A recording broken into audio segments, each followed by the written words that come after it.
Hello दोस्तों, welcome to zero I S में आपका स्वागत है दोस्तों।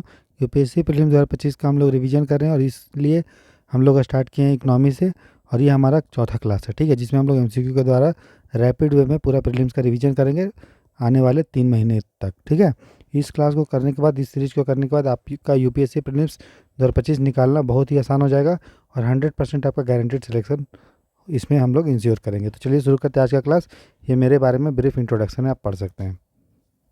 तो हम लोग जो है क्वेश्चन नंबर 40 तक कर लिए थे। अब क्वेश्चन नंबर 41 का करते हैं। हम लोग इकोनॉमिक्स से स्टार्ट किए हैं। तो क्वेश्चन नंबर 41 है, about with reference to the exchange traded currency derivative ETCD consider the following statements, ठीक है। तो एक्सचेंज ट्रेडेड करेंसी डेरिवेटिव, इसका मतलब क्या होता है वो समझ लीजिए। तो एक्सचेंज मतलब समझिए जिसका मूल्य हम लोग एक्सचेंज कर सकते हैं, अदला बदली हो सकता है। ट्रेडेड ट्रेडेड मतलब जो शेयर मार्केट में जिसका ट्रेडिंग हो सकता है। और करेंसी डेरिवेटिव मतलब जो करेंसी का डेरिवेटिव होगा, कहने का मतलब जिसका वैल्यू किसी दूसरे करेंसी से रिलेट होगा। जैसे रुपया का करेंसी डॉलर से रिलेट होगा, तो एक करेंसी का जब दूसरे से वैल्यू रिलेट होता है उससे वैल्यू उसका डिराइव होता है। और उसको हम लोग जब ट्रेड कर सकते हैं और उसका एक्सचेंज मतलब एक्सचेंजेबल है, तो उसको हम लोग बोलते हैं क्या, एक्सचेंज ट्रेडेड करेंसी डेरिवेटिव, ठीक है। तो एक्सचेंज ट्रेडेड करेंसी डेरिवेटिव का विशेषता क्या क्या है। पहला, ये सेंट्रलाइज ट्रेडिंग है, मतलब जो हमारा रेगुलेटेड एक्सचेंज होता है, ठीक है, सेंसेक्स या निफ्टी है, उसमें इसका ट्रेडिंग होता है जिससे लिक्विडिटी मिलता है और ट्रांसपेरेंसी मिलता है। और एक सेंट्रल अथॉरिटी रहता है इसको जो है कंट्रोल करने के लिए। जैसे भारत के रिस्पेक्ट में जो है आपका कौन है, आरबीआई है और सेबी है, ठीक है। जो सेबी रेगुलेट करेगी किसको, स्टॉक एक्सचेंज को।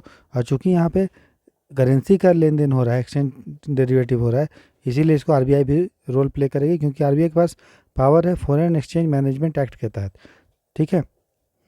इसे क्या होगा, आप एक करेंसी को दूसरे करेंसी में आसानी से जो है ट्रेड कर सकते हैं, ठीक। तो ये इसका फ़ायदा है। इससे आपको प्रोटेक्शन भी मिल जाता है कि करेंसी का ज़्यादा ऊपर नीचे उतार चढ़ाव होगा तो उसके विरोध में आप बचे रहेंगे, क्योंकि आसानी से उसको आप एक्सचेंज करके दूसरे में कन्वर्ट कर सकते हैं। जो करेंसी डेरिवेटिव होता है वो दो टाइप का होता है, ठीक है। एक होता है फ्यूचर कॉन्ट्रैक्ट, फ्यूचर कॉन्ट्रैक्ट, ठीक। और दूसरा होता है हमारा ऑप्शन कॉन्ट्रैक्ट, ठीक है।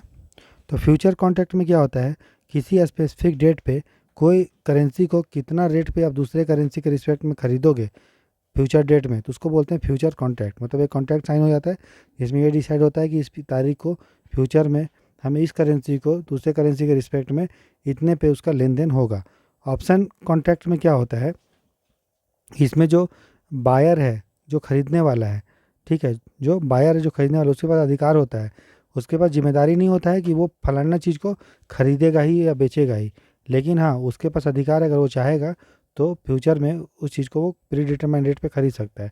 तो ऑप्शन कॉन्ट्रैक्ट में ऑप्शन दिया जाता है बायर को, अगर वो खरीदना चाहे तो खरीद सकता है, उस पर अधिकार उसका है लेकिन उसकी जिम्मेदारी नहीं। लेकिन फ्यूचर कॉन्ट्रैक्ट में आपको करना ही पड़ेगा। तो ये दो टाइप है आपका किसका, एक्सचेंज ट्रेडेड करेंसी डेरिवेटिव का दो टाइप होता है। मतलब करेंसी डेरिवेटिव का दो टाइप होता है। एक्सचेंज ट्रेडेड करेंसी डेरिवेटिव जो है वो करेंसी डेरिवेटिव का ही एक टाइप है जो रेगुलेटेड स्टॉक एक्सचेंज में जिसका लेन देन होता है। तो इसको रेगुलेशन जो करता है, मेन रेगुलेशन इसका सेबी करता है, क्योंकि सिक्योरिटी मार्केट से रिलेटेड है कि कब जो एक्सचेंज ट्रेडेड करेंसी डेरिवेटिव का कब शेयर मार्केट में उसका लिस्टिंग होगा, कब ट्रेडिंग होगा, सारा रूल्स रेगुलेशन वो सेबी मेंटेन करता है। और आरबीआई क्या करता है, एटीसीडी जो है एक्सचेंज ट्रेडेड करेंसी डेरिवेटिव का, वो ओवरऑल उसका गाइडलाइंस ये सब लेके आता है, ठीक है। तो देखिए वो राइट है standardize financial contract traded on regulated stock exchange.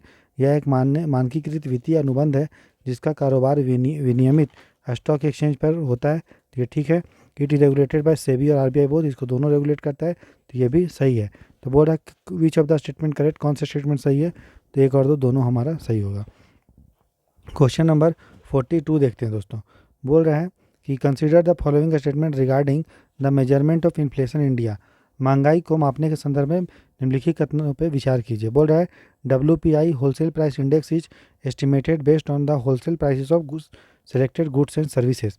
बोल रहा है थोक मूल्य सूचकांक जो है उसका आकलन चयनित वस्तुओं और सेवाओं की थोक कीमतों के आधार पर किया जाता है। करेंटली बोल रहा है WPI का जो बेस ईयर है, जो आधार वर्ष है गणना के लिए 2011-12 है। फिर बोला WPI को आकलन करता है कौन, ऑफिस ऑफ इकोनॉमिक एडवाइजर, वाणिज्य और उद्योग मंत्रालय के अधीन आर्थिक सलाहकार का जो कार्यालय है ये करता है। ठीक है, तो देखिए महंगाई को नापने के लिए भारत में जनरली जो है अभी दो इंडिकेटर या इंडेक्स यूज किया जाता है। एक को बोलते हैं सीपीआई और दूसरे को बोलते हैं डब्ल्यूपीआई। दोनों का जो बेस ईयर है वो 2011-12 है।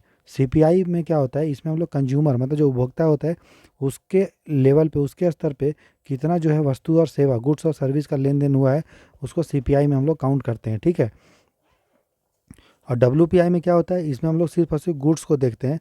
इसका भी आधार वर्ष 2011-12 है। डब्ल्यूपीआई में हम लोग जो है सर्विस को काउंट, सेवा क्षेत्र को काउंट ध्यान में रख के महंगाई नहीं नापते हैं। ठीक है, और सीपीआई को कौन कैलकुलेट करता है, इसके अलग अलग संस्था है, लेबर ब्यूरो भी है ना, फिर एनएसओ भी करता है। ठीक है, लेकिन डब्ल्यूपीआई को है ऑफिस ऑफ इकोनॉमिक एडवाइजर जो है मिनिस्ट्री ऑफ कॉमर्स इंडस्ट्री के अंदर में, वो इसको करता है। ठीक है, क्लियर। उसी तरह से महंगाई नापने का सबसे अच्छा तरीका जो है वो है जीडीपी डिफ्लेटर। जीडीपी डिफ्लेटर देखिए, सीपीआई में गुड्स और सर्विस को नापता है लेकिन सभी गुड्स और सर्विस को नहीं। डब्ल्यूपीआई में सिर्फ गुड्स को नापता है, सर्विस को तो नापता ही नहीं, वो भी सभी गुड्स को नहीं नापता ये। लेकिन जीडीपी डिफ्लेटर में हमको जितना भी इकोनॉमी में गुड्स और सर्विस प्रोड्यूस हुआ है सारे का महंगाई पता चल जाती है। इसीलिए जीडीपी डिफ्लेटर जो है वो महंगाई नापने का सबसे अच्छा तरीका है।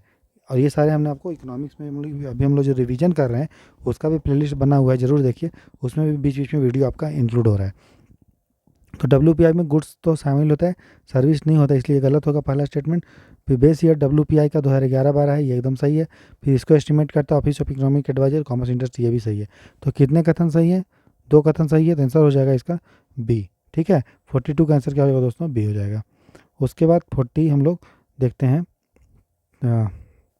उसके बाद 43 है, बोला consider the following statements, the usual status approach estimate only those persons unemployed who had no gainful work for a measured time during the 365 days preceding the date of survey।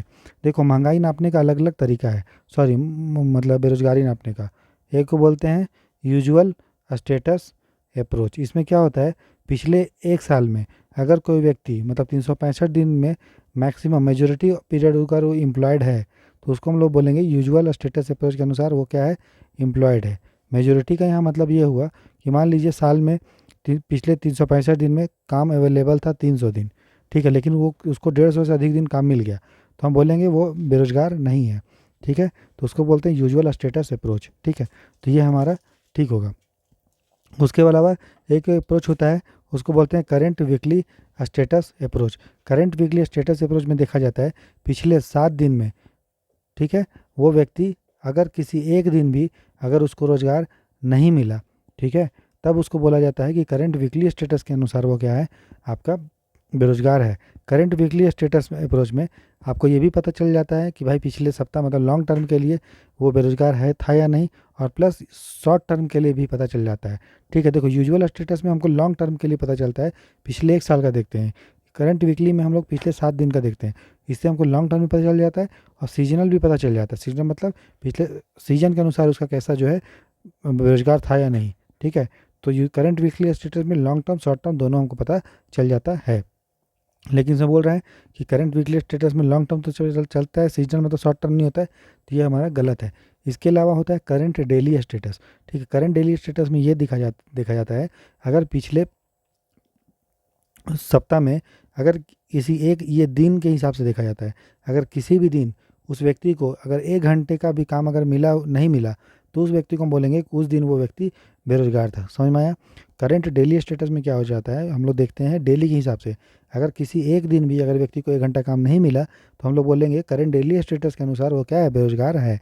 ठीक है, तो 43 का जो आंसर होगा दोस्तों वो हो जाएगा ऑप्शन हमारा ए। ठीक, तो ये हमको ध्यान रखना है। उसके बाद चलो क्वेश्चन नंबर 44 को देखते हैं। बोला विथ रेफरेंस टू द, अब ये हम लोग जो ये कैलकुलेट हो रहा है current daily status, weekly status या फिर करंट यूजुअल स्टेटस, उसको कैलकुलेट कौन करता है, उसको कैलकुलेट करता है एनएसओ, नेशनल स्टैटिस्टिकल ऑफिस या नेशनल सैंपल सर्वे ऑफिस। ठीक है, पहले एनएसएसओ था और सीएसओ था, दोनों को मर्ज करके हम लोग बनाए एनएसओ।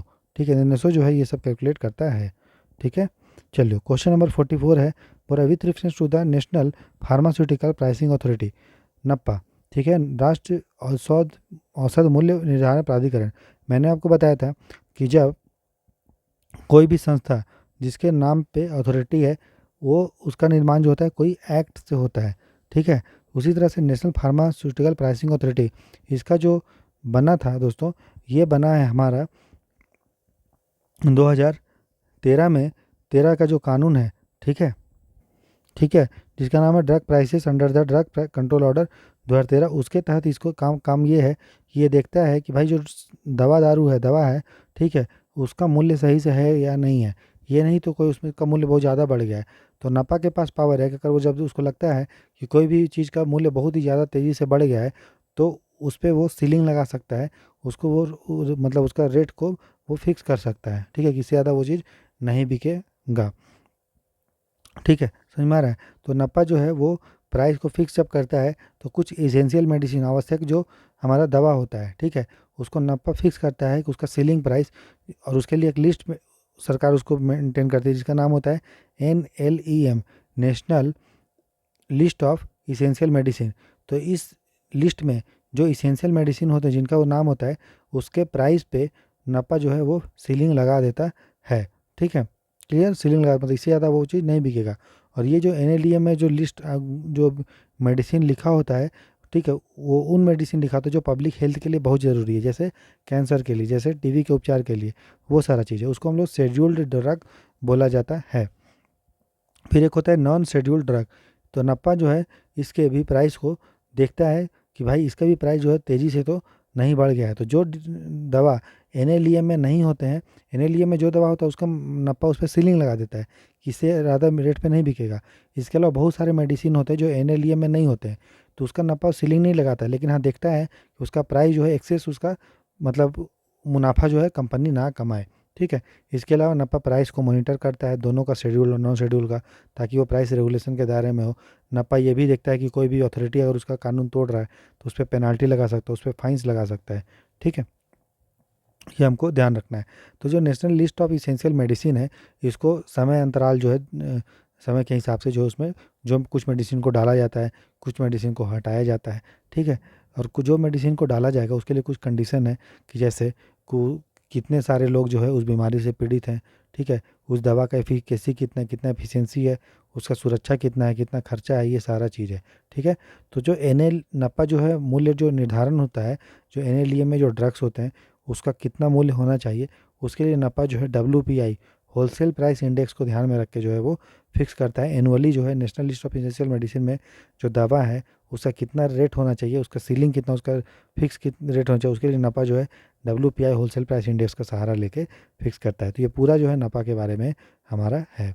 नपा को जो है 1997 में बनाया गया था, मिनिस्ट्री ऑफ कॉमर्स एंड जो ministry of chemicals and fertilizer के अंदर में जो डिपार्टमेंट ऑफ फार्मास्यूटिकल्स है उसके अंडर में इसको बनाया गया था। तो बोला इट इज अटैच्ड ऑफिस, हाँ अटैच्ड ऑफिस है of the department of pharmaceutical, ministry of chemical and fertilizer, ये सही है, ये बनाया गया था 1997 में। फिर बोला इट रेगुलेट करता है drug prices under the drug prices control order 2013, तो ये भी हमारा सही है। फिर बोल रहा है it adjust drug prices in line with the changes in the CPI। हमें बोला भाई CPI नहीं होता, क्या होता है WPI on an annual basis, ये तो सही है, लेकिन कंज्यूमर प्राइस इंडेक्स के अनुसार नहीं करता है, किसके अनुसार करता है, थोक मूल्य सूचकांक के अनुसार करता है, उपभोक्ता मूल्य सूचकांक के अनुसार नहीं करता है, इसलिए हमारा गलत होगा। तो करेक्ट कितने स्टेटमेंट सही है, दो ही स्टेटमेंट सही है, कौन कौन, पहला और दूसरा, तो आंसर हो जाएगा केवल दो। क्वेश्चन नंबर 45 करते हैं। बोर्ड है consider the following statements regarding,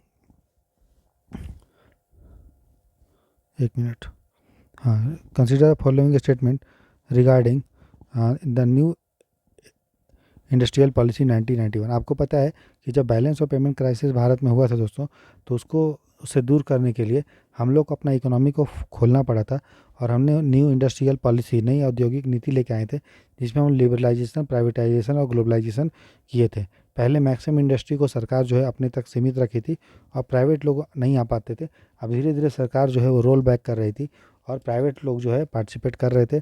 सरकार अपना जो कंट्रोल था इंडस्ट्री पे वो कम कर रही थी, इसके लिए वो सिंपल लाइसेंस जो लेना था बार बार उसको धीरे धीरे लिबरलाइज कर दिया, प्राइवेट प्लेयर को पार्टिसिपेट किया, अपना गुड्स और सर्विस का एक्सपोर्ट इंपोर्ट का देश जो है वो थोड़ा लिबरल किया।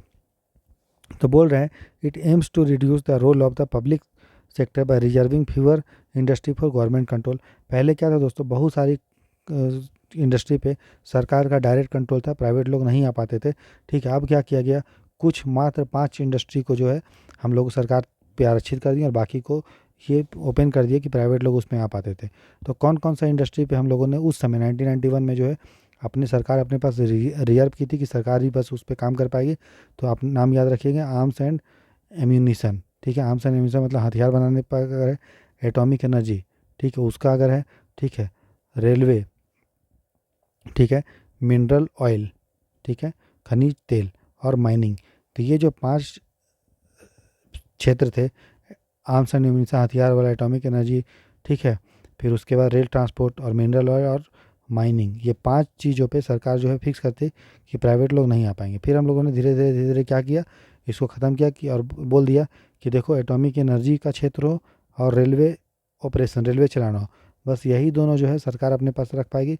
बाकी हम लोगों ने हथियार बनाने का भी देखो, प्राइवेट लोग भी हथियार बनाने में पार्टिसिपेट करते हैं और मिनरल ऑयल में भी और माइनिंग में भी, या प्राइवेट लोग। अब जो है 2 ही सेक्टर गवर्नमेंट के रिजर्व है जिसमें सिर्फ गवर्नमेंट काम कर पाएगा, पहला एटॉमिक एनर्जी और दूसरा रेलवे। ठीक है, तो हम लोगों ने क्या किया, न्यू इंडस्ट्रियल पॉलिसी के तहत इसका उद्देश्य था सरकारी नियंत्रण में आरक्षित उद्योगों की संख्या में कमी करके हमने कमी करके 5 कर दिया और प्रेजेंट में भी 2 है। सार्वजनिक क्षेत्र की भूमिका को घटाना था, ये एकदम सही है। फिर बोल रहा है the policy relax the regulation on competition by abolishing the monopolistic and restricted trade practices act. सरकार पहले क्या था दोस्तों कि सरकार मतलब प्राइवेट लोगों को हर इंडस्ट्री के लिए लाइसेंस लेना पड़ता था। कितने के लिए, हर इंडस्ट्री के लिए।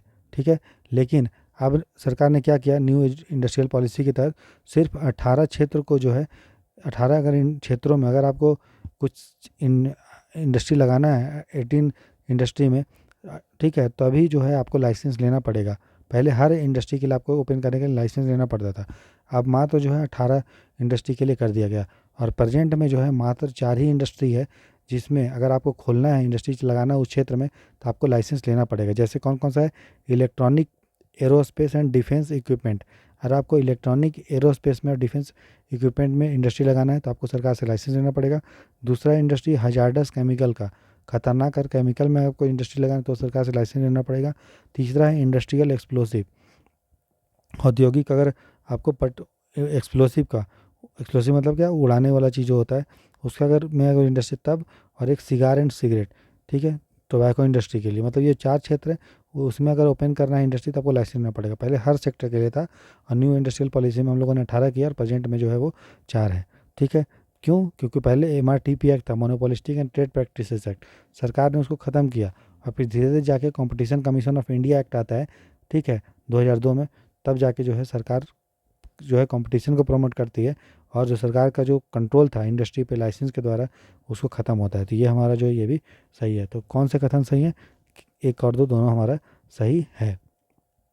ठीक है, इसके अलावा और भी आप समझिए, हमने लिबरलाइजेशन के तहत और भी क्या किया, प्राइवेट इंडस्ट्री को प्रमोट किया।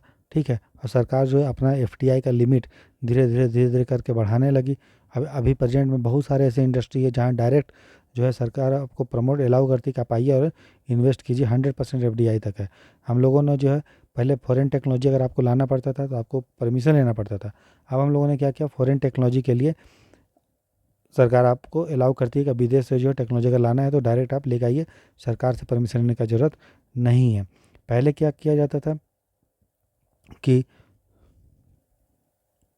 पहले अब नया क्राइटेरिया में क्या हो गया दोस्तों कि अब ये बोल दिया गया कि जो भी इंडस्ट्री अगर स्मॉल यूनिट है तो उसके लिए 5 लाख से कम का उसमें इन्वेस्टमेंट होना चाहिए। एक नया नेशनल रिन्यूअल फंड लाया गया, सरकार ने अनाउंस किया कि हम national renewal fund, NRF, national renewal fund बनाएंगे ताकि जो लेबर हैं, श्रम जो है वर्कर हैं, उनको सोशल सिक्योरिटी दिया जा सके। ठीक है, फिर MRTP एक्ट जो था उसको लिमिट को हम लोगों ने चेंज करके क्या ले आया, कंपटीशन एक्ट लाया 2002 में। तो ये थोड़ा ध्यान रखिएगा। 45 का जो आंसर होगा वो होगा ऑप्शन सी।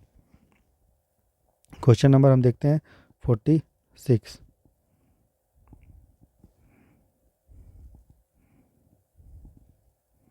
बोल रहा है विच of the following funds receive the proceed from the disinvestment of central public sector enterprises in India. देखो डिसइन्वेस्टमेंट मतलब होता है विनिवेश। देखो निवेश मतलब समझ रहे हो, जब सरकार किसी इंडस्ट्री पे या कोई भी सेक्टर में अगर पैसा डालती है, ठीक है, तो उसको इन्वेस्टमेंट बोला जाता है।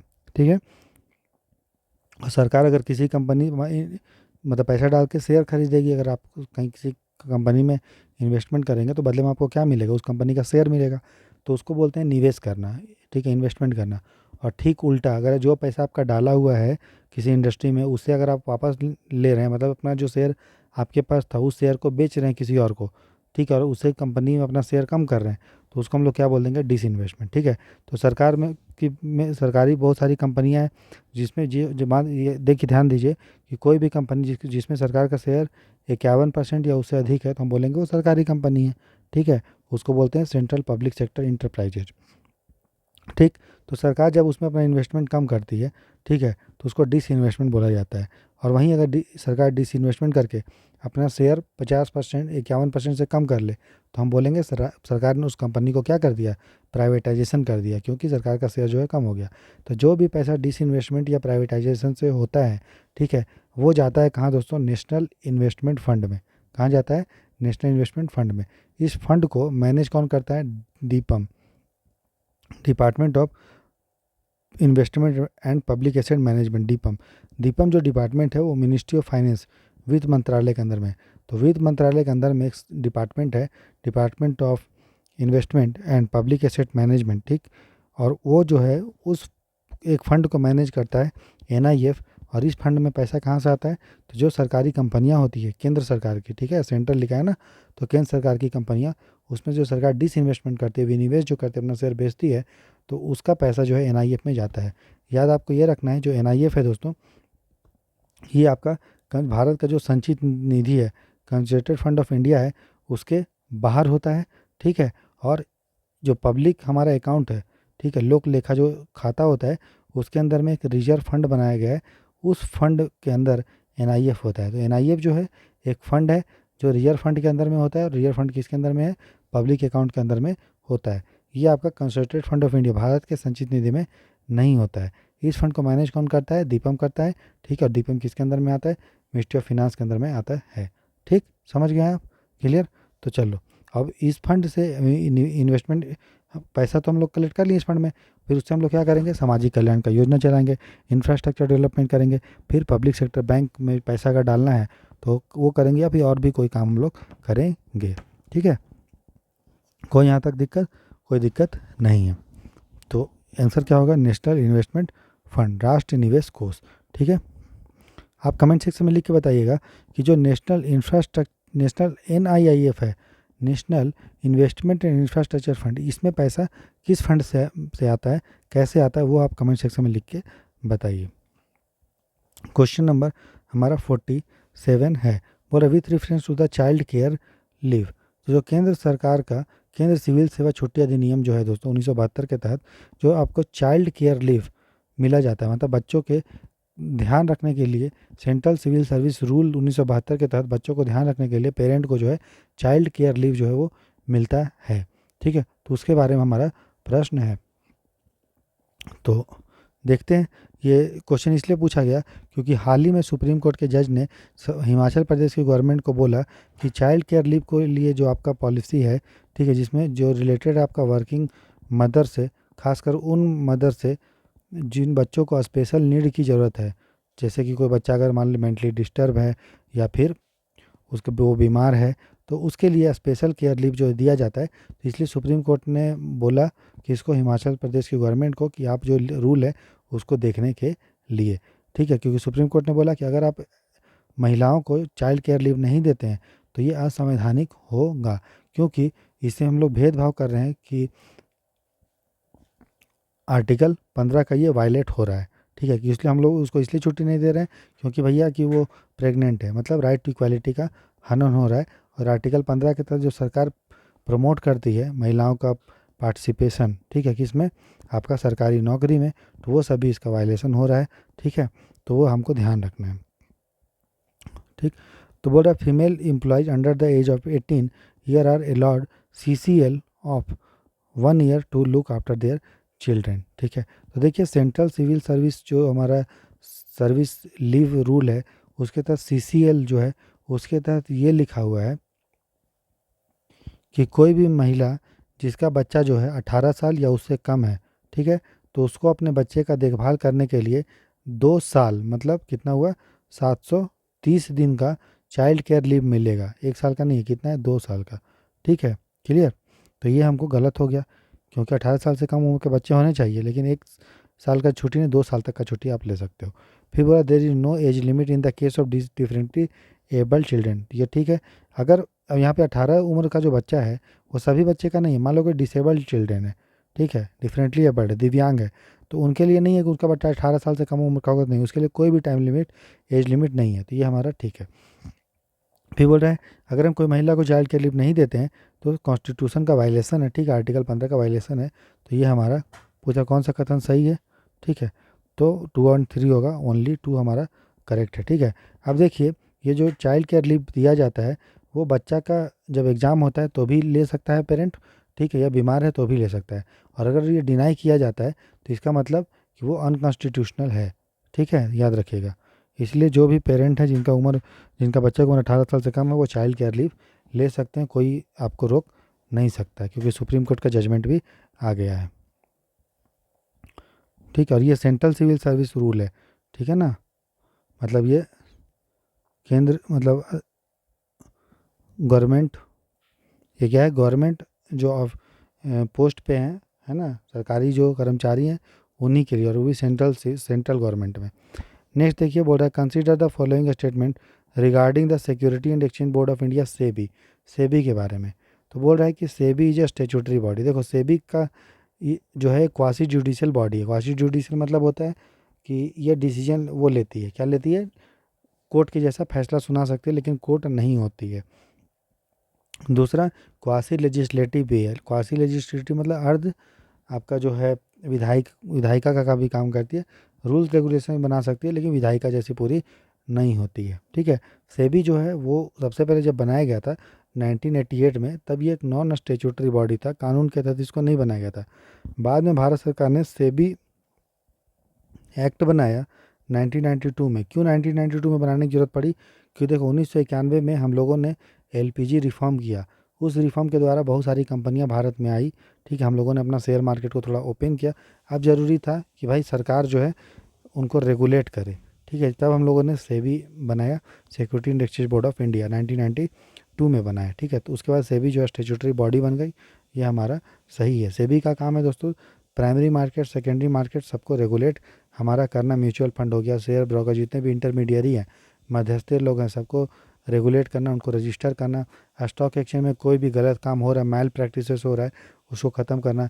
जो निवेशक हैं उसके हित को प्रोटेक्ट करना, निवेशक को जागरूकता प्रोवाइड करना, उसको शिक्षा देना, ठीक है। फिर जो बड़े बड़े शेयर हैं, बड़े बड़े कंपनियों का जो अधिग्रहण होता है, एक्विजिशन होता है, उसको रेगुलेट करना। तो जो भी डिसीजन सेबी लेती है दोस्तों, वो उसका कौन लेता है, सेबी का एक बोर्ड होता है, वो लेता है। और सेबी के बोर्ड में टोटल 9 लोग होते हैं, एक उसका चेयरमैन होता है और 8 उसके सदस्य होते हैं। तो वही सेबी का जो है काम करता है, ठीक है। सेबी में एक एपेलेट ट्राइब्यूनल भी होता है। अगर सेबी ने कोई डिसीजन लिया, ठीक है, और उस डिसीजन से आप संतुष्ट नहीं हैं, तो आप सिक्योरिटी अपेलेट ट्राइब्यूनल में जो है वो कंप्लेन हमारा कर सकते हैं। सिक्योरिटी अपेलेट ट्राइब्यूनल में 3 लोग हमारा होते हैं, एक प्रिसाइडिंग ऑफिसर होता है और 2 उसका और लोग होता है, ठीक है। और इसका पावर जो होता है वो सिविल कोर्ट के जैसा होता है, किसका, सिक्योरिटी अपेलेट ट्राइब्यूनल का, ठीक है। सेबी का जो चेयरमैन होता है उसके पास पावर होता है कि कोई भी ऑपरेशन को वो ऑर्डर दे सकता है कि फलाना चीज़ को अधिग्रहण करने के लिए, ठीक है। तो बोला it regulate all intermediary in stock exchange like share broker, under writer and mutual fund. तो सबको ये रेगुलेट करता है। तो ये एकदम सही है, इंटरमीडियरी को, ठीक है, मध्यस्थता को। तो कौन सा कथन सही है, तो दोनों कथन सही है, तो आंसर हो जाएगा सी, ठीक है। हम आपको जो एक्स्ट्रा पॉइंट बता रहे हैं उसको भी आपको ध्यान में रखना है, ठीक है, और साथ साथ नोट्स बनाते रहना है इंपॉर्टेंट पॉइंट का कीवर्ड के फॉर्म में, और उसको बार बार रिवाइज करना है, तब जाके आपका जो है फैक्चुअल नॉलेज, कॉन्सेप्चुअल नॉलेज बहुत अच्छा होगा। क्वेश्चन नंबर 49 करते हैं। बोले fair and remunerative price, FRP is a guaranteed price set by the government to ensure fair compensation to farmers for the cultivation of which of the following crop. मैंने already आपको MSP के बारे में detail में पढ़ाया, ठीक है, वहाँ हमने एफआरपी के बारे में भी चर्चा किया था। एफआरपी जो होता है वो गन्ना पे डिसाइड होता है।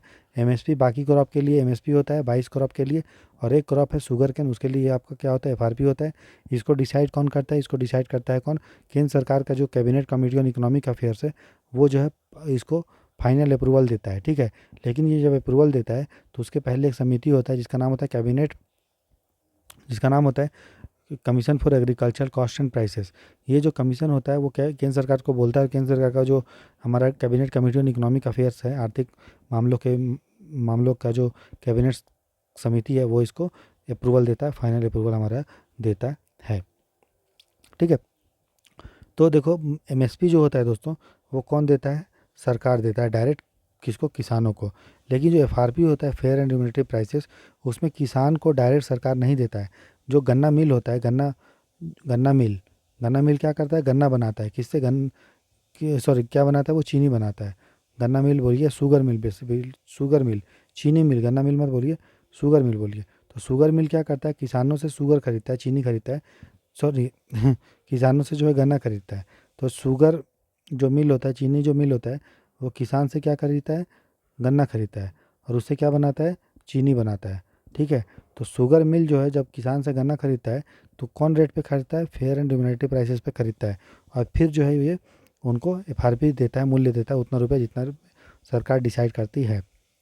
फिर तो ये अपने पॉकेट से थोड़ी देता है पैसा, सरकार कुछ समय बाद जो है इसको शुगर मिल को पैसा देती है, ठीक है। तो शुगर मिल का काम है कि गन्ना किसानों को कम से कम एफआरपी पे जो है गन्ना खरीदे, ठीक है। चीनी मिल का ये काम है, और फिर सरकार जो है चीनी मिलों को बाद में वो पैसा दे देती है। तो बोल रहा है कि एफआरपी किसके लिए, गन्ना के लिए, तो डायरेक्ट इसका आंसर होगा 49 का बी, ठीक। क्वेश्चन नंबर है 50। बोल रहा प्रशांत चंद्र महालनोबिस, पीसी महालनोबिस जो बोलते हैं, उसको हम लोग इंडियन प्लानिंग का, भारतीय योजनाओं का जनक के, वास्तुकार या जनक के रूप में भी जानते हैं। वो कौन से 5 ईयर प्लान को बनाने में अपना योगदान दिया, ठीक है। सबको पता है कौन सा 5 ईयर प्लान था, ये था दूसरा 5 ईयर प्लान। देखो दूसरा 5 ईयर प्लान था, उसमें हम लोगों ने हैवी इंडस्ट्री पे फोकस किया, बड़े बड़े इंडस्ट्री पे, और हम लोगों ने इसमें स्टील इंडस्ट्री ये सब जो है बनाए, ठीक है। इसके लिए भारत का एक बहुत बड़े व्यक्ति थे जिनका नाम था पीसी महालनोबिस, प्रशांत चंद्र महालनोबिस, ठीक है।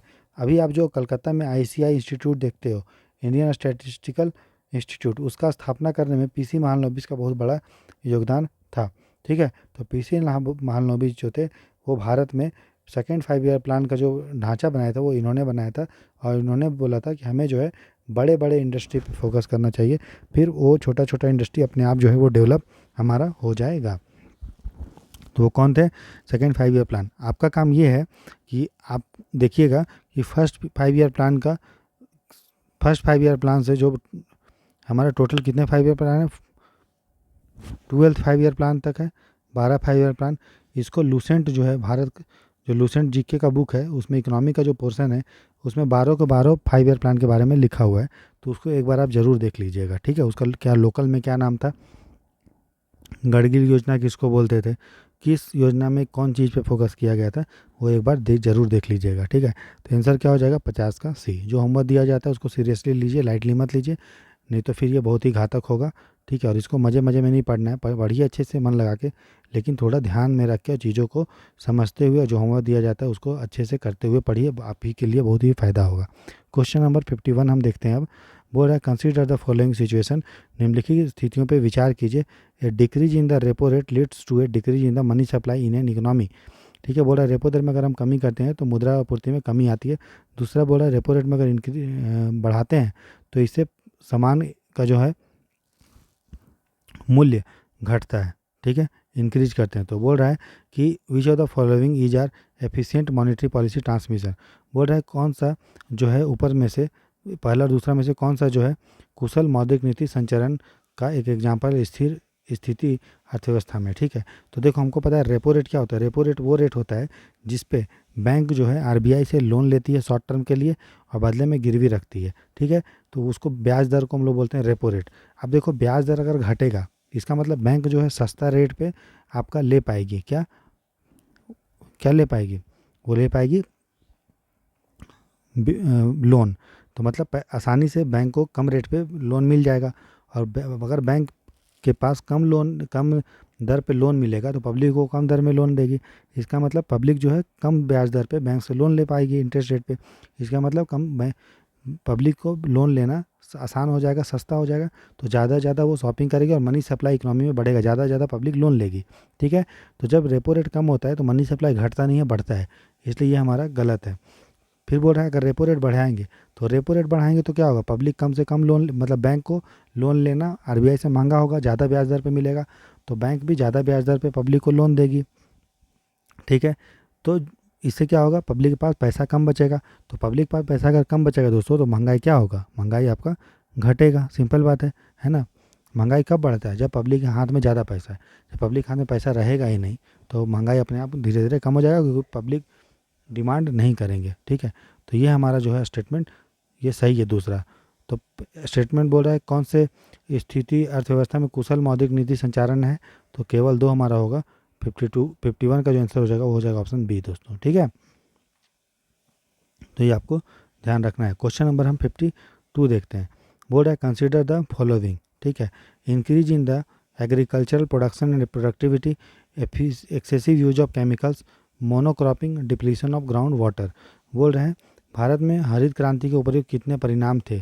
ठीक है, मतलब भारत में हरित क्रांति को आपको पता है, हम जो इंडिया में हरित क्रांति का जनक कहा जाता है, वो किनको कहा जाता है दोस्तों, एम.एस. स्वामीनाथन। ठीक, ये हम लोग कब किए थे, ये हम लोग किए थे 1967 के आसपास। ठीक है, जब अमेरिका ने हम लोगों को PL-480 ग्रेन, जो पिंक कलर का था, ठीक है, पब्लिक इसको बोलते हैं शायद पब्लिक लाइबिलिटी एक्ट, या देखिएगा क्या बोलते हैं, तो उस अमेरिका का एक प्रोग्राम था जिसमें वो गरीब देशों को जो है बहुत कम रेट पे देता था, क्या, गेहूँ। ठीक है, लेकिन क्या हुआ दोस्तों कि जब आपको पता है कि अमेरिका ने अनाज देना मना कर दिया था, क्योंकि हम लोगों का युद्ध चलता था 1965 में, चला था पाकिस्तान के साथ। तो पाकिस्तान जो है चाहे अमेरिका का बहुत बड़ा अच्छा दोस्त था, प्लस अमेरिका चाहता था कि भारत जो है अपना इंडस्ट्री को अमेरिका के बाज़ारों के लिए खोले, लेकिन भारत नहीं खोला। तो अमेरिका ने भारत को प्रेशर डाला और बोला कि PL-480 ग्रेन जो है हम आपके सप्लाई बंद कर देंगे, और काफ़ी हद तक कट भी कर दिया। तो उस समय लाल बहादुर शास्त्री जो प्रधानमंत्री थे, उन्होंने बोला जय जवान जय किसान। जय जवान क्यों, ताकि हम लोग युद्ध में जीत पाए, कि सैनिकों का मनोबल बढ़ाने के लिए, और जय किसान क्यों, ग्रीन रिवॉल्यूशन के लिए। तो ग्रीन रिवॉल्यूशन जो है वो पंजाब, हरियाणा और वेस्ट यूपी में शुरू किया गया था, जिसमें हम लोगों ने HYV सीड्स पे फोकस किया था। ठीक है, जिसमें हम लोग ट्यूबवेल पे फोकस किए थे, ट्यूबवेल के द्वारा हम लोग क्या करेंगे, इरिगेशन करेंगे। हम लोगों ने फर्टिलाइजर पे फोकस किया था। ठीक है, हम लोग ट्रांसपोर्टेशन ये सब पे फोकस किए थे, और खूब सारा प्रोडक्शन हम लोग किए। फिर कुछ समय के अंतर में ही हम लोग इतना प्रोडक्शन कर दिए, ठीक है, कि 1978 से 79 आते थे, मतलब बस 10 ही साल में, 1967 में शुरू हुआ लगभग, और लगभग 10 साल में हम लोग इतना प्रोडक्शन कर दिए कि हम लोग सिर्फ अपने लिए नहीं खाने लगे, हम लोग एक्सपोर्ट करने के भी हो गए। लेकिन उससे क्या हुआ कि कुछ नुकसान हुआ। ठीक है, किसानों को तो इनकम बढ़ गया, वो सब अच्छी बात है, इंडस्ट्री का ग्रोथ हुआ, क्योंकि ग्रीन रिवोल्यूशन में आपको अच्छा बीज चाहिए, आपको ट्रैक्टर वैक्टर चाहिए, तो ट्रैक्टर की इंडस्ट्री, हार्वेस्टर का, फर्टिलाइजर की इंडस्ट्री लगा, लोगों को रोज़गार भी मिला, है ना, लेबर के रूप में, लेबरर के रूप में। लेकिन कुछ नुकसान हुआ, क्यों, क्योंकि ट्यूबवेल रिवोल्यूशन जब हुआ, ट्यूबवेल से हम लोगों ने पानी जब खींचा, तो ग्राउंड वाटर जो है वो डिप्लीट किया, तो ये ठीक है। और हम लोग इसमें फोकस किए थे बस राइस पे और वीट पे। तो लोकल जो इन आपका मोनोक्रॉपिंग ही जनरली, मतलब एक दो क्रॉप पे ही फोकस किए, सभी क्रॉप पे फोकस हम लोग नहीं किए। ठीक है, जैसे सब्जी वब्जी हो गया, है ना, दाल वाल हो गया, ये सब पे फोकस हम लोग नहीं किए, कुछ ही चीज़ों पे किए। तो इसे मोनोक्रॉपिंग हमारा बढ़ गया। मोनोक्रॉपिंग का मतलब जहाँ पे आप कुछ क्रॉप पे ही फोकस करते हो, एक दो क्रॉप पे।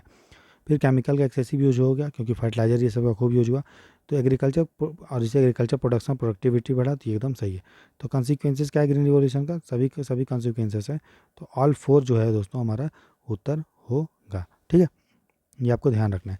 लेकिन और इसका नुकसान क्या हुआ कि पंजाब, हरियाणा और वेस्टर्न यूपी डेवलप्ड हो गया, क्योंकि यहाँ पे ग्रीन रिवॉल्यूशन हुआ, किसानों का आय बढ़ा। वहीं जहाँ पे ग्रीन रिवॉल्यूशन नहीं हुआ, जैसे छत्तीसगढ़ है, जैसे झारखंड है, जैसे बंगाल है, जैसे बिहार है, ठीक है, उड़ीसा है, ठीक है, वहाँ पे आपको MP है, वहाँ पे ग्रीन रिवॉल्यूशन नहीं होने के कारण थोड़ा क्षेत्रीय विषमता हो गया। ठीक है, ये आपको ध्यान रखना है। और बड़े बड़े फार्मर को ही फायदा हुआ, छोटे छोटे किसान इससे वंचित रह गए। प्लस हमारा जो जो मिट्टी था, उसका उर्वरता भी धीरे धीरे कम हुआ, क्योंकि केमिकल जितना यूज करोगे तो शुरू में आपका मिट्टी का उर्वरता अधिक रहेगा, लेकिन धीरे धीरे करके मिट्टी का उर्वरता कम हो गया। ठीक है, प्लस खाने में जो है केमिकल वेमिकल आने लगे, तो लोगों को हेल्थ से बिना बीमारी भी होगा। अभी पंजाब, हरियाणा में, यूपी में बहुत सारे जो लोग हैं वो कैंसर से पीड़ित हैं, क्यों? क्योंकि बहुत सारा फर्टिलाइज़र इससे यूज होता है। तो आप देखिएगा भटिंडा से साउथ में एक ट्रेन ही चलता है जिसका इनफॉर्मल अनौपचारिक नाम कैंसर ट्रेन ही है ना? लिख के बताइए कि वो ट्रेन का नाम क्या है। ये सब एग्जाम में पूछेगा नहीं, बस मैं ऐसे ही आपको थोड़ा सा कर रहा हूँ ताकि आप थोड़ा गूगल भी कीजिए। क्वेश्चन नंबर हमारा अब देखते हैं 53। बोल रहा है consider the following statement regarding micro insurance in India. Bharat में सूक्ष्म बीमा के संदर्भ में निम्नलिखित कथनों पर विचार कीजिए। तो देखिए दोस्तों, माइक्रो इंश्योरेंस मतलब सूक्ष्म बीमा। सूक्ष्म मतलब क्या होता है? छोटा चीज़। तो माइक्रो इंश्योरेंस मतलब छोटे छोटे लोगों के लिए, मतलब छोटे छोटे इंश्योरेंस मतलब जिनका इनकम कम है उनके लिए इंश्योरेंस प्रोडक्ट को बेचना। ठीक है, चाहे वो हेल्थ इंश्योरेंस हो कम कम रेट पे 10 रुपया 20 रुपये जिसका प्रीमियम हो, तो उसको माइक्रो इंश्योरेंस बोला जाता है। ठीक। और माइक्रो इंश्योरेंस जो भी कोई भी इंश्योरेंस अगर सेक्टर है तो उसको रेगुलेट कौन करती है? उसके लिए अलग संस्था है जिसका नाम है IRDAI। ठीक है, insurance regulatory and development authority of India. ठीक, ये उसको रेगुलेट करती है। ठीक है, इसके लिए IRDA ने माइक्रो फिनांस रेगुलेशन भी लेकर आया 2005, जिसमें माइक्रो फाइनेंस को उन्होंने बोला है कि माइक्रो फाइनेंस दोनों के लिए हो सकता है कि जनरल इंश्योरेंस, मैंने आपको बताया था इंश्योरेंस दो टाइप का होता है। एक होता है लाइफ इंश्योरेंस, मरने के बाद आपको पैसा मिलेगा फैमिली को, और दूसरा होता है जनरल इंश्योरेंस जो आपका स्वास्थ्य इंश्योरेंस हो सकता है, कोई आपको सामान पे इंश्योरेंस करा सकते हैं, घर पे, कोई उपकरण पे, गाड़ी वाड़ी, एक्सीडेंट उस सारा चीज़ पे, जानवर वानवर पे। ठीक है, सिंपल। अब देखिए माइक्रो इंश्योरेंस जो देती है वो कोई सेल्फ हेल्प ग्रुप के द्वारा दिया जा सकता है। ठीक, या फिर माइक्रो फाइनेंस जो इंस्टीट्यूशंस होता है उसके द्वारा दिया जा सकता है, या कोई नॉन गवर्नमेंट ऑर्गेनाइजेशन वो भी जो है माइक्रो फाइनेंस का काम करती हमारा है। ठीक है, तो ये जो हमारा माइक्रो फाइनेंस रेगुलेशन है उसके तहत ये लिखाया गया है कि इंश्योरेंस का जो प्रोडक्ट हो, ठीक है, उसमें अगर 2 लाख से अधिक का जो है कवरेज फ़ायदा नहीं मिलना चाहिए, नहीं तो वो माइक्रो फाइनेंस नहीं कहलाएगा। ठीक है, इस रेगुलेशन के तहत ये बोला गया है। बोल रहा है तो पढ़िए, बोल रहा है attempts to promote the insurance coverage among economically vulnerable section. सही है, गरीब लोगों के लिए, तो ये एकदम जो है वो सही है, कोई इसमें डाउट हमारा नहीं है। फिर बोल रहा है it is regulated by RBI। RBI नहीं करता है, कौन करता है? IRDAI करता है। कमेंट सेक्शन में लिख के बताइए कि IRDAI का स्थापना किस कानून के तहत हुआ था? तो वो तो पता है, insurance regulatory and development authority of India act के अंदर हुआ था, लेकिन कब हुआ था वो बताइए। फिर बोल रहा है माइक्रो इंश्योरेंस में, सूक्ष्म बीमा में दोनों होता है, जनरल इंश्योरेंस भी होता है और लाइफ इंश्योरेंस भी होता है, जीवन बीमा भी होता है और बीमा पॉलिसी, सामान्य बीमा पॉलिसी होता है। तो ये हमारा सही है। तो कितने स्टेटमेंट करेक्ट है? 2 स्टेटमेंट करेक्ट है, आंसर हो जाएगा 53 का बी। क्वेश्चन नंबर 54 देखते हैं। बोल रहा है कि when people are employed in a job where their presence और absence does not make any difference is known as. बोल रहा है कि ये चारों में से कौन सा बेरोजगारी है जिसमें कोई व्यक्ति तो है जॉब तो कर रहा होता है, लेकिन वो अगर जॉब नहीं भी करेगा, ठीक है, या जॉब करेगा भी तो कोई फ़र्क नहीं पड़ेगा। इसको क्या बोलते हैं दोस्तों? इसको बोलते हैं प्रच्छन्न बेरोजगारी। क्या बोलते हैं? प्रच्छन्न बेरोजगारी, जिसमें आपको दिख तो रहा है व्यक्ति काम कर रहा है, लेकिन वो व्यक्ति चला भी जाएगा तो प्रोडक्टिविटी पे कोई फ़र्क नहीं पड़ेगा। कहने का मतलब है, मान लीजिए एक खेत है, इसमें 10 लोग काम कर रहे हैं। ठीक, आप देखे भी होंगे, एक मान लो कोई खेत है तो उसमें पूरा लोग काम करते हैं, माँ बाप बच्चा बाल बुतरू सब करता है। ठीक, और मान लो सब लोग काम करके 10 लोग काम करके 10,000 मतलब 1,000 kg जो है गेहूँ उपजाए। ठीक, अब मान लो आपको दिख रहा होगा सब लोग कुछ ना कुछ काम कर रहा है। अगर 2 लोग आप निकाल भी दोगे तो 8 लोग भी काम अगर करेगा तब भी मान लो उत्पादन अगर 1,000 kg ही गेहूँ का होगा, तो हम बोल सकते हैं कि 2 लोग जो है उनका प्रोडक्टिविटी, मार्जिनल प्रोडक्टिविटी जो है वो जीरो है, वो उतना कोई मतलब रोल उनका कोई था ही नहीं। ठीक है, तो उसको हम लोग बोला जाता है क्या? उसको बोला जाता है प्रच्छन्न बेरोजगारी, जिसमें मार्जिनल प्रोडक्टिविटी ऑफ लेबर जो होता है वो जीरो होता है। कितना होता है? जीरो होता है।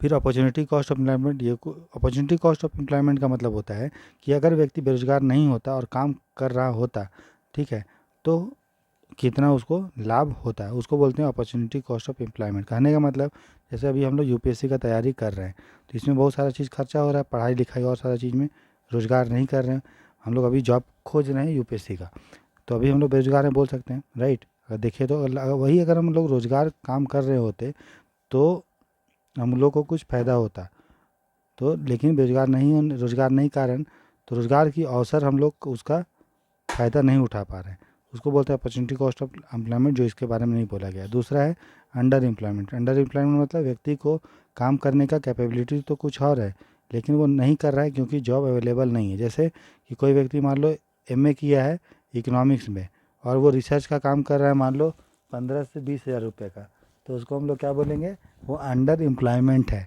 ठीक है। और इनफॉर्मल एम्प्लॉयमेंट क्या हुआ, इनफॉर्मल एम्प्लॉयमेंट का मतलब ये हुआ, तो इनफॉर्मल एम्प्लॉयमेंट तब होता है जब व्यक्ति जो है कोई सेक्टर में काम करता है जिसमें वर्कर लोग का जो संख्या होता है 10 से कम होता है। ठीक है।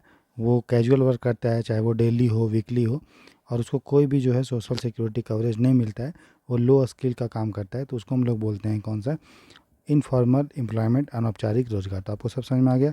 कमेंट सेक्शन में लिख के बताओ कि फ्रिक्शनल अनएम्प्लॉयमेंट क्या होता है। ठीक है। और साइक्लिक अनएम्प्लॉयमेंट और सीजनल अनएम्प्लॉयमेंट में क्या डिफरेंस है वो बताइए। क्वेश्चन नंबर 54 का आंसर होगा डी। क्वेश्चन नंबर 55 है जो आज का लास्ट क्वेश्चन है। बोल रहा कंसिडर द फॉलोइंग पेयर्स, निम्नलिखित युग्मों पे विचार कीजिए। एक तरफ हमारे पास है एक्सरसाइज, मिलिट्री एक्सरसाइज, और दूसरी तरफ क्या है कि कौन सा देश के बीच में होता है। तो बोल रहा है टाइगर ट्रम्प। तो टाइगर जो ट्रम्प है ये दो देश के बीच में होता है। ठीक है। बायलेटरल होता है, वो होता है यूएस और इंडिया के बीच में। ठीक है। इसमें इंडियन आर्मी, नेवी, एयरफोर्स सारा लोग जो है वो पार्टिसिपेट करती है। ठीक है। तो टाइगर ट्रम्प किसका है, इंडिया यूएस का है, तो ये सही है।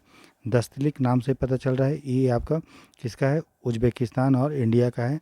ठीक है। यहाँ से यू से उज्बेकिस्तान याद कर लो और आई से इंडिया याद कर लो, तो इंडिया उज्बेकिस्तान का है दस्तलिक।